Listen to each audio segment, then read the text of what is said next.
Hello, welcome to Naveen GK tricks. అందరికీ పండగ శుభాకాంక్షలు అండి. అయితే ఈరోజు అనగా 15/1/2026కు సంబంధించి ఎటువంటి కరెంట్ అఫైర్స్ ఉన్నాయో చూద్దాం. కొంచెం ఎక్కువగానే ఉన్నాయి. అయితే చాలా ఇంపార్టెంట్ టాపిక్స్ అండి. ముందుగా మనకి ఇండెక్స్ గురించి తప్పనిసరిగా ఏపీకి సంబంధించి కానీ, తెలంగాణకి సంబంధించి కానీ, అలాగే డిఎస్సి లేదా ఎస్ఎస్సి, జీడీ, రైల్వే పరంగా చూసుకున్న మనకి చాలా ఇంపార్టెంట్ అనే టాపిక్ ఇండెక్స్. నివేదికలు అంటాం, మనం ర్యాంక్స్ అంటాం. అయితే మొట్టమొదటిగా హిన్లీ పాస్పోర్ట్ ఇండెక్స్ 2026 జాబితా విడుదల చేయడం జరిగింది. అయితే దీన్ని ఆర్గనైజ్ చేసే సంస్థ ఏదంటే హిన్లీ అండ్ పార్ట్నర్స్ అండి. మనకి చాలా ఇంపార్టెంట్ ఇది. హిన్లీ పాస్పోర్ట్ ఇండెక్స్ 2026లో మనకి మొదటి 3 స్థానాలు యొక్క స్థానాలు తెలుసుకోవాలి. అలాగే భారతదేశం యొక్క స్థానం ఏంటో తెలుసుకోవాలి. భారత్ ముందు స్థానం ఎంత అనేది కూడా మనం తెలుసుకోవాలి. ఇందులో మొదటి 3 స్థానాలు, మొదటి స్థానం ఫస్ట్ ఆఫ్ ఆల్ సింగపూర్ అండి. అలాగే సెకండ్ది జపాన్, థర్డ్ది డెన్మార్క్. అలాగే భారత్ యొక్క స్థానం 80వ స్థానము. అయితే భారత్ 2025లో 85th ర్యాంక్లో ఉంది. సో ఇప్పుడు 80 ర్యాంక్ వచ్చింది. పాత 85వ ర్యాంక్లో ఉండేది 2025 ప్రకారం. ప్రజెంట్ 2026లో 80th ర్యాంక్, 80వ ర్యాంక్లో ఉంది. సో మనకి చాలా ఇంపార్టెంట్. మొదటి 3 స్థానాలతో పాటు భారతదేశం స్థానం యొక్క స్థానం గుర్తుపెట్టుకోవాలి. అయితే ఇక్కడ మనకి 80వ స్థానం భారత్తో పాటు మరొకొన్న 2 దేశాలకు వచ్చేయండి. అది ఏంటంటే మనకి అల్జీరియా, అలాగే నైజీరియా. 2 చూసుకోండి, అల్జీరియా, నైజీరియా. భారత్తో పాటు 80వ ర్యాంక్ పంచుకుంటున్న మిగతా దేశాలు అల్జీరియా అండ్ నైజీరియా. అలాగే భారత్ పాస్పోర్ట్ ప్రస్తుతం 55 దేశాలకు, ఎన్ని దేశాలకు? 55 దేశాలకు వీసా ఫ్రీ లేదా వీసా ఆన్ అరైవల్ సదుపాయం కలదు. ఎన్ని దేశాలకు? 55 దేశాలకు. గుర్తుపెట్టుకోండి, భారత్ యొక్క స్థానం 85. నెక్స్ట్ వన్ అండి, వరల్డ్ ఎకనామిక్ ఫారం, ప్రపంచ ఆర్థిక సదస్సు. దీనికి సంబంధించి ఏపీడిఎస్సి 2025లో 2 రకాల బిట్లు వచ్చాయండి. అసలు వరల్డ్ ఎకనామిక్ ఫారం అనేది ముందుగా దానికి ఏ పేరుతో పిలువబడింది అనేది మనకి డిఎస్సిలో ఇచ్చింది 2025లో. దాన్ని ముందుగా యూరోపియన్ మేనేజ్మెంట్ ఫారం అని పిలిచేవారండి. గుర్తుపెట్టుకోండి, మనకి 2025 డిఎస్సిలో రావడం జరిగింది. అలాగే ఈ వరల్డ్ ఎకనామిక్ ఫారం అనేది 1987 నుంచి వరల్డ్ ఎకనామిక్ ఫారంగా మార్చారు. ముందుగా దానికి యూరోపియన్ మేనేజ్మెంట్ ఫారంగా ఉండేది. సో చాలా ఇంపార్టెంట్ బిట్. మరొక బిట్ ఏమడిగాడంటే డిఎస్సిలో వరల్డ్ ఎకనామిక్ ఫారం ఎక్కడ జరగబోతుందని అడిగాడు. దావోస్ అండి. ఇది కూడా ఇచ్చాడు ఎగ్జామ్స్లో. సో గుర్తుపెట్టుకోండి, 2025లో కూడా మనకి దావోసే, స్విట్జర్లాండే. 2026 ప్రపంచ ఆర్థిక సదస్సు వరల్డ్ ఎకనామిక్ ఫారం అంటాము. దీని యొక్క హెడ్ క్వార్టర్ స్విట్జర్లాండ్ జెనీవాలో ఉంది.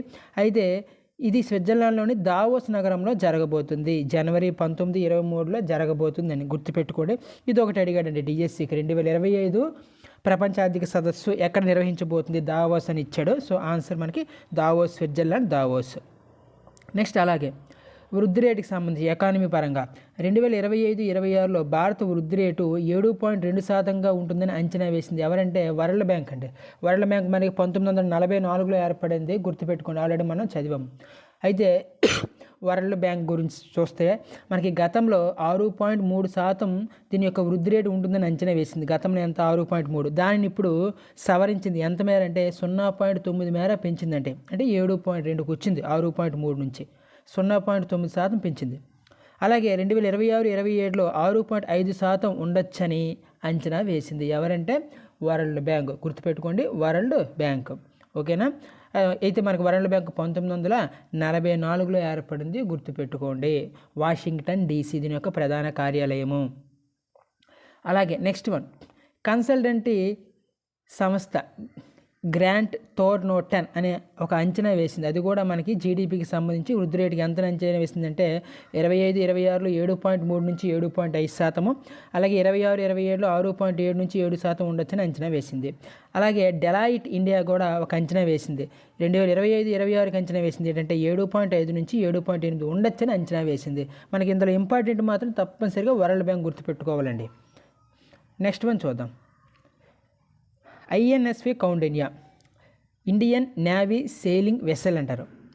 అయితే ముందుగా INSV కౌండిన్యా తన మొట్టమొదటి అంతర్జాతీయ టూర్ను గుజరాత్లోని పోర్బందర్ నుంచి ఒమన్ రాజధాని మస్కట్కు చేరుకుందండి రీసెంట్గా. అయితే ఇది ఎలాంటి ఇంజిన్ లేకుండా పూర్తిగా తెరచేపల సహాయంతో మాత్రమే ప్రయాణిస్తుంది. గుర్తుపెట్టుకోండి. అలాగే అజంతా గుహల్లో ఉన్న 5వ శతాబ్దం నాటి పెయింటింగ్లోని ఓ నౌక నుంచి ప్రేరణ పొందిన నౌకే ఇదనమాట. దాని నుంచి ప్రేరణ పొంది దీనిని రూపొందించడం జరిగింది. అయితే దీని తయారీలో ఎలాంటి లోహాలు కానీ మేకులు కానీ ఉపయోగించలేదండి, గుర్తుపెట్టుకోండి. అందుకే దీన్ని చెక్కలతో వాడారు. దీన్ని యాక్చువల్గా మనం స్టిచ్డ్ షిప్ అని కూడా పిలుస్తారు. స్టిచ్డ్ షిప్, ఓకేనా. తెరచేపల సహాయంతో ప్రయాణిస్తుంది స్టిచ్డ్ షిప్. అలాగే ఉప్పు నీటి నుంచి, అంటే మన సముద్రం ఉంటుంది కదా, ఉప్పు నీటి నుంచి రక్షణ కోసం దీనికి సహజ సిద్ధ జిగురు పోతను కూడా పూశారనమాట.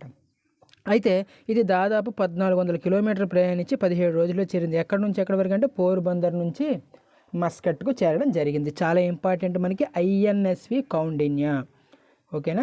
Next topic operation Pawan. అసలు ఇది ఎందుకు వచ్చింది రీసెంట్గా అంటే, ఇది యాక్చువల్గా మనకి 1987లో జరిగింది. బట్ ఇప్పుడు ఎందుకు వచ్చిందంటే, యాక్చువల్గా మనకి జనవరి 14 ఏం జరుపుకుంటారంటే మాజీ సైనికుల దినోత్సవం, ఆర్మీ వెటరన్స్ డే జరుపుకుంటారండి. దీని సందర్భంగా సైనికుల త్యాగాలను గుర్తించాలని రాజ్నాథ్ సింగ్ గారు తెలిపారు. అయితే వెటరన్స్ డేను 2017 నుంచి జరుపుకోవడం జరుగుతుంది. అయితే యాక్చువల్గా జనవరి 14 మనకి ఎందుకు జరుపుకుంటామంటే 1953న భారత మొదటి army commander in chief KM Cariappa గారు రిటైర్ అయ్యారు. దీనికి గాను మనం వెటరన్స్ డేని జరుపుకుంటాం జనవరి 14. మళ్ళీ జనవరి 15 వేరు, అది కూడా మాట్లాడదాం. అయితే 1987లో శ్రీలంక అంతర్యుద్ధాన్ని పరిష్కరించడానికి భారత శాంతి పరిరక్షక దళం చేపట్టిన ఒక సైనిక చర్యే మనకి ఆపరేషన్ పవన్ అండి, ఓకేనా. 1987లో శ్రీలంక అంతర్యుద్ధాన్ని పరిష్కరించడానికి భారత శాంతి పరిరక్షక దళం చేపట్టిన ఒక సైనిక చర్య. యాక్చువల్గా ఇది 1987 నుంచి 1990 వరకు కొనసాగడం జరిగింది. దాన్నే మనం ఆపరేషన్ పవన్ అంటాము. నెక్స్ట్ నియామకాలకు సంబంధించి ఎన్ఐఏ నేషనల్ ఇన్వెస్టిగేషన్ ఏజెన్సీ అంటారు. దీనికి డైరెక్టర్ జనరల్గా ఎవరు నియమించబడ్డారంటే రాకేష్ అగర్వాల్ అండి. రాకేష్ అగర్వాల్ చాలా ఇంపార్టెంట్ మనకి నియామకాలు. నెక్స్ట్ అలాగే ITBP Indo Tibetan border police director జనరల్గా సత్రుజిత్ సింగ్ కపూర్ అండి, సత్రుజిత్ సింగ్ కపూర్. నెక్స్ట్ అలాగే BSF border security force director జనరల్గా ప్రవీణ్ కుమార్ గారు నియమించబడ్డారు, గుర్తుపెట్టుకోండి. ఎన్ఐఏ 2008లో ఏర్పడింది, దీని యొక్క హెడ్ క్వార్టర్ ఢిల్లీ. అలాగే ఐటీబీపీ 1962లో ఏర్పడింది, హెడ్ క్వార్టర్ ఢిల్లీ. బీఎస్ఎఫ్ 1965లో ఏర్పడింది, head quarter Delhi. NIA Rakesh Agarwal, ITBP Shatrujit Singh Kapoor, అలాగే బీఎస్ఎఫ్ ప్రవీణ్ కుమార్. చాలా ఇంపార్టెంట్, ఇది గుర్తుపెట్టుకోవాలి. అయితే మనకి ఇక్కడ ఇండియన్ ఆర్మీ డే జనవరి 15 జరుపుకుంటాము. దీన్ని 1949 నుంచి జరుపుకుంటున్నాం, గుర్తుపెట్టుకోండి. ఇండియన్ ఆర్మీ డే జనవరి 15, 1949. నెక్స్ట్ మనకి చాలా ఇంపార్టెంట్ అయిన టాపిక్ ఏపీ పరంగా చూసుకుంటే నీతి ఆయోగ్ అనేది రాష్ట్రాల ఎగుమతుల సన్నద్ధత సూచీని 2024ని రిలీజ్ చేయడం జరిగింది. అయితే ఇందులో మొదటి 3 స్థానాలు రాష్ట్రాలు ఏవి, అలాగే భారతదేశం అలాగే ఏపీ యొక్క ర్యాంక్ ఎంత, స్కోర్ ఎంత కూడా తెలుసుకోవాలి. యాక్చువల్గా దీన్ని ఎందుకు విడుదల చేసిందంటే నీతి ఆయోగ్ ఐటీ, అలాగే ఫార్మా, అలాగే వ్యవసాయం తయారీ రంగాల్లో గణనీయ వృద్ధిని నమోదు చేస్తూ ఎగుమతుల సన్నద్ధత సూచి 2024 నివేదికను నీతి ఆయోగ్ అనేది విడుదల చేసింది. అయితే ఇది దేశవ్యాప్తంగా దేశవ్యాప్తంగా మహారాష్ట్ర మొదటి స్థానంలో నిలిచిందండి. ఎంత స్కోర్ అంటే 68.01% స్కోర్. అలాగే సెకండ్ వన్ తమిళనాడు 64.41%. అలాగే Gujarat 64.02%. Fourth one UP 62.09%. Fifth one AP 60.65. అయితే ఇక్కడ మనకి మహారాష్ట్రది 68.01 ఇంపార్టెంట్. అలాగే భారత్ యొక్క స్థానంలో ఆంధ్రప్రదేశ్ యొక్క స్థానం 60.65% అండి, గుర్తుపెట్టుకోవాలి. మొదటి టాప్ 3 గుర్తుపెట్టుకోవాలి: మహారాష్ట్ర, తమిళనాడు, గుజరాత్. మహారాష్ట్ర, తమిళనాడు, గుజరాత్. మనది 5వది ఏపీ 60.65%. అయితే ఇక్కడ ఏపీకి సంబంధించి మనం మ్యాటర్ చూద్దాం. ఈ ఏపీ 2024లో మొత్తం 1.65 లక్షల కోట్ల విలువైన ఎగుమతులు చేసిందటండి. అయితే అత్యధికంగా ఏ దేశానికి ఎగుమతి చేసిందంటే భారత్ నుంచి మనకి ఏపీ నుంచి యుఏఈ యునైటెడ్ అరబ్ ఎమిరేట్స్కి 21.96%, చైనా 6.95%, అలాగే సింగపూర్కి, ఇండోనేషియాకి ఎక్కువగా ఎగుమతులు చేసింది ఎవరు, ఏపీ. అయితే ఇందులో 2024 ప్రకారం చూసుకుంటే 24,679 కోట్ల సముద్ర ఉత్పత్తులు ఎగుమతి అయ్యాయంట.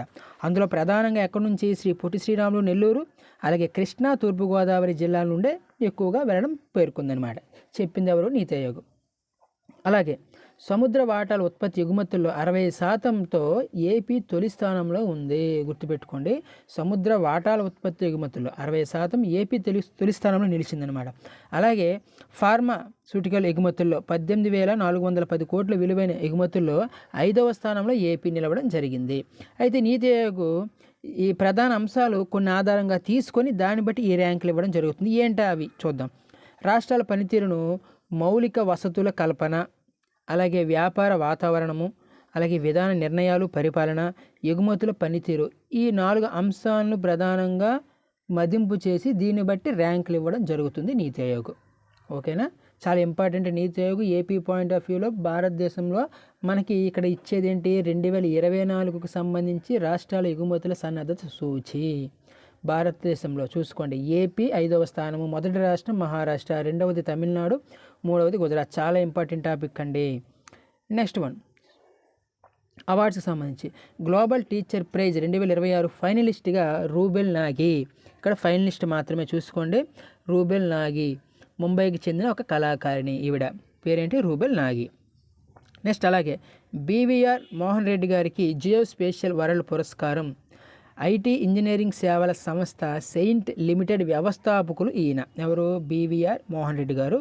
ఈయనకి జియో స్పేషియల్ వరల్డ్ పురస్కారం గ్రహీతగా రావడం జరిగింది. బీవీఆర్ మోహన్ రెడ్డి గారికి పురస్కారం దక్కిందనమాట. నెక్స్ట్ అలాగే రీసెంట్గా మనం చదువుతున్న ఆల్రెడీ సోమనాథ్ ఆలయానికి పర్యటనకు వచ్చారు మోడీ గారు. అతనితో పాటు మనకి జర్మనీ ఛాన్సలర్ గారు ఫ్రెడరిక్ మెర్జ్ గారు కూడా భారత్ పర్యటన చేయడం జరిగింది. అయితే ఇందులో ఆ జర్మనీ ఛాన్సలర్ గారికి, ఫ్రెడరిక్ మెర్జ్ గారికి భారత్ కొన్ని బహుమతులు ఇచ్చింది. అది చాలా ఇంపార్టెంట్. మనకి ఏంటంటే పటోలో సిల్క్తో చేసిన పతంగి, నాణ్యమైన తోలుతో చేసిన పైలట్ లాగ్ బుక్, అలాగే ఉత్తరప్రదేశ్లోని మొరాదాబాద్ హస్తకళాకారులు రూపొందించిన వజ్రాల విమానంను కూడా ఫ్రెడరిక్ మెర్జ్కు భారత్ బహుమతులుగా అందించడం జరిగింది. ఇది మనకి చాలా ఇంపార్టెంట్ టాపిక్. ఎందుకంటే రీసెంట్గా మనకి జర్మనీ ఛాన్సలర్ అయిన ఫ్రెడరిక్ మెర్జ్ గారు కలవడం జరిగింది. అలాగే అహ్మదాబాద్లో జరిగిన గాలిపటాల పండుగ అంటాం కదా, వాటికి సంబంధించి కూడా పతంగులు ఎగరవేయడం జరిగింది. ఆల్రెడీ మనం డైలీ కరెంట్ అఫైర్లో చూస్తున్నాం. ఇది ఈరోజు సంబంధించి కరెంట్ అఫైర్స్ ఇదండి. అయితే అందరికీ నచ్చినట్లయితే షేర్ చేయండి, లైక్ చేయండి, అలాగే సబ్స్క్రైబ్ చేయండి. Thank you.